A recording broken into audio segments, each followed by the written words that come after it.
Mark here again, cooking books, bringing info. Y'all know how I do. I bring the information. So, real quick, just a heads up, my book's going to be released. I'm going to be putting my book out in the next probably, it's going to be a while, but I'm working on my book, Nature versus Nurture.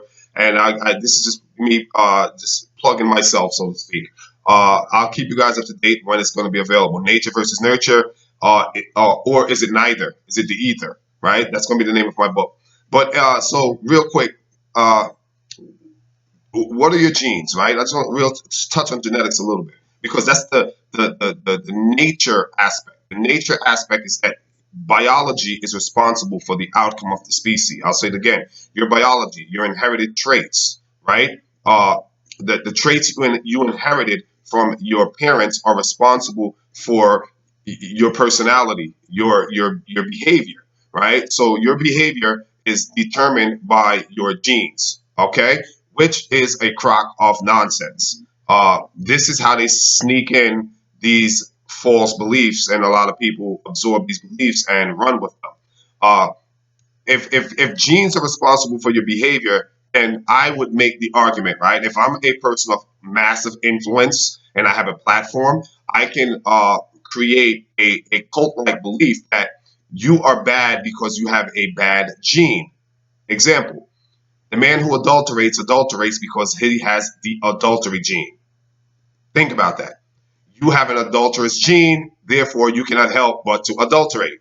The man who steals, you have a kleptomaniac gene. You have a thieving, a robbery gene, and therefore you cannot help but to rob because it is in your DNA.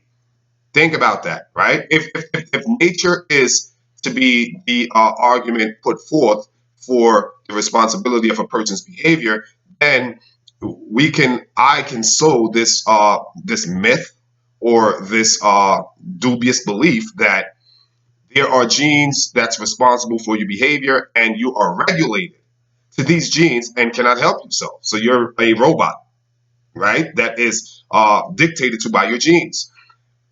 On the same breath, on the opposite side of that coin, I can make an argument that my race, the race that I belong to, our genes are good genes, right? We have a moral gene that gives us a moral compass. So we are not ever going to be classified as debased or depraved, right, or vile.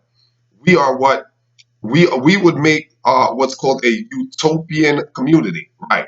My race would be would create a utopian community where you have a community of perfect specimens, perfect species, perfect organisms. My race. Why? Because we have a moral gene. We have a virtuous gene, right? A gene of a virtue gene, a gene of virtue. My race has a gene virtue, virtuous genes.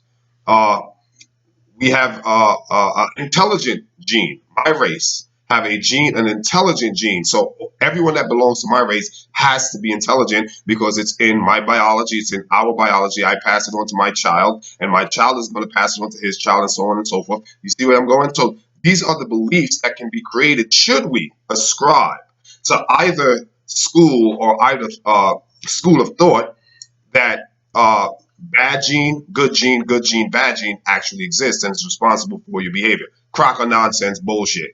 I call bullshit. I call bullshit. More bullshit. Uh, and the argument nature is that your environment.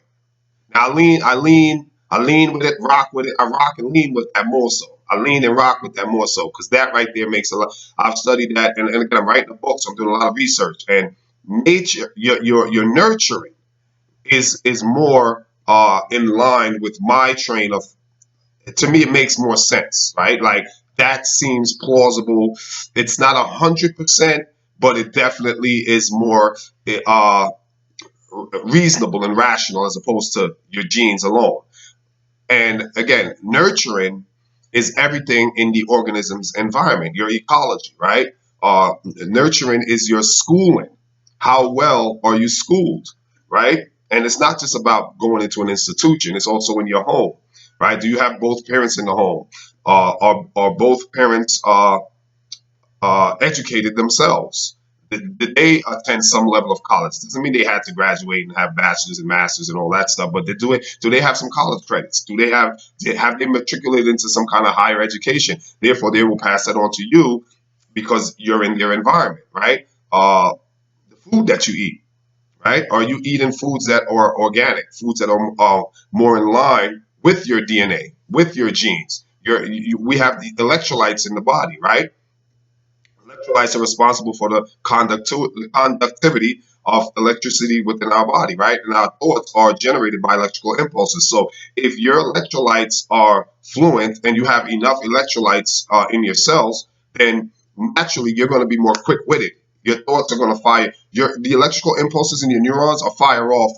It's what it put like this. They call it flow, right? You won't be as sluggish in your thinking patterns because you'll have what's called flow, which just means a fluency of the electrolytes, which is responsible for the conductivity of the electricity in your body. Your heart, every time your heart beats, you generate electricity, right? So, and electricity is what allows us to have our everything, right? Our movements, everything, thoughts, everything. So, the type of foods you eat will either impede that electrical flow or it will facilitate that electrical flow. So the type of foods that these species is exposed to, right? So the environment, right, plays a major role. I can't stress or overemphasize that enough. That the environment plays a major role in the outcome of the species or the organism. But I'm gonna go one step even further because in my book I'm gonna show you and prove with proof, right? I always believe in having my receipts that it's not solely nature, clearly,